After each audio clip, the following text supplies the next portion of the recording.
কি ব্যাপার? এটা আমার বন্ধু সুলটিম না? গত 10 বছর আগে বিদেশে চলে গেছিলাম। পরিবারে খুব অভাব ছিল, খুব কষ্টের দিন কাটাইছি।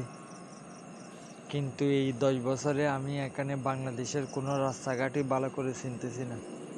সব কিছুই যেন পরিবর্তন হয়ে গেছে। কিন্তু আমি ঠিক ধরেছি, এটাই হয়তো আমার বন্ধু সুলটিম হবে। সুলটিম, আমাকে চিনতে পারছস বন্ধু? আমি তোর সেই বাল্যকালের বন্ধু সামির। বিদেশে যাওয়ার পর তো তোর সাথে কোনো যোগাযোগই হয়নি। আসলে তোর সাথে যোগাযোগ করার জন্য অনেক চেষ্টা করছিলাম, কিন্তু আমি ব্যর্থ হলাম বন্ধু, আমি ব্যর্থ হলাম।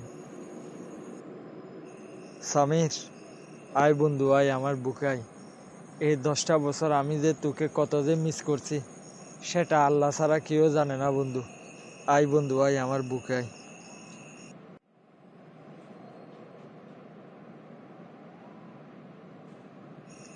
বন্ধু, তোর সাথে তো দেখা হয়ে ভালোই লাগলো, কিন্তু আমি একটা খুব সমস্যায় আছি বুঝছিস। এই বুড়িটা নিয়ে আমি খুব সমস্যায় আছি। আসলে বাড়িতে আসছি বিয়ে করার জন্য, মা বাবাও খুব চাপ দিচ্ছে বিয়ে করার জন্য। কিন্তু বন্ধু, তুই তো বুঝতেছিস আমার এই বুড়িটা নিয়ে আমি খুবই কষ্টে আছি। আমাকে একটা ভালো দেখে ডাক্তারের খোঁজ দে, আমি যাতে এই বুড়িটা কমাতে পারি। তুই কোনো চিন্তা করিস না বন্ধু, আমাদের হাটহাজারী আলিফ হসপিটালে অনেক ভালো ভালো ডাক্তার আসে। আমি সেখানে একটা সিরিয়াল নিয়ে দেবো তোকে। A few days later. কি বন্ধু, গত কয়েকদিন ধরে দেখছি তুই মোবাইলে খুব আসক্তি হয়ে গেছস। এটার কোনো বিশেষ কারণ আছে? আমাকে একটু বিস্তারিত জানাবি?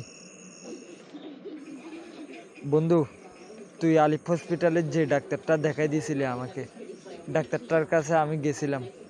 এখন ডাক্তারটা বলছিল বুড়ি কমানোর জন্য আমাকে প্রতিনিয়ত খেলাধুলা করতে হবে।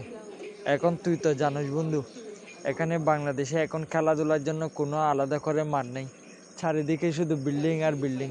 সেই জন্য আমি মোবাইলেই খেলাধুলা করতেছি, যাতে আমি আমার বুড়িটা কমাতে পারি।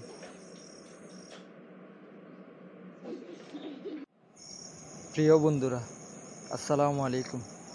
আপনারা সবাই কেমন আছেন? আজকের আমাদের এই ভিডিওটি যদি আপনাদের ভালো লেগে থাকে, তাহলে অবশ্যই লাইক কমেন্ট শেয়ার করতে ভুলবেন না, এবং অবশ্যই আমাদের চ্যানেলটি সাবস্ক্রাইব করে আমাদের পাশে থাকবেন। খুদা হাফেজ।